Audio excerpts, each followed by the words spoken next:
প্রথম দিন ভেঙে দেওয়া হলো তার হাতের আঙুল, দ্বিতীয় দিন লোহার খাঁচায় বন্দি করে রাস্তায় প্রদর্শন করা হলো। তিনি বাংলার বীর সম্রাট মহারাজ প্রতাপাদিত্য। ১৬শ শতাব্দীর শেষ ভাগে যখন মুঘল সম্রাট আকবর সমগ্র ভারত দখলের অভিযানে অগ্রসর, তখন দক্ষিণ পশ্চিম বাংলার যশোরে প্রতাপাদিত্য শক্ত প্রতিরোধ গড়ে তোলেন। তিনি ছিলেন ১২ ভূঁইয়ার অন্যতম প্রভাবশালী নেতা। নদী নির্ভর শক্তিশালী নৌবাহিনী, সুদৃঢ় দুর্গ ব্যবস্থা এবং প্রশিক্ষিত সৈন্যদল গড়ে তুলেছিলেন তিনি। পর্তুগিজ ও মগ জলদস্যুদের বিরুদ্ধে তিনি লড়াই করেন। সরাসরি যুদ্ধে তাকে পরাজিত করা সহজ ছিল না।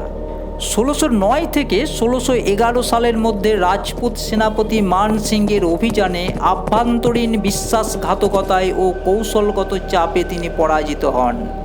বন্দি অবস্থায় দিল্লিতে নেওয়ার পথে বারাণসীর কাছে তার মৃত্যু হয়। আপনি কি এই বীরের নাম আগে শুনেছেন? কমেন্টে অবশ্যই জানাবেন। ধন্যবাদ।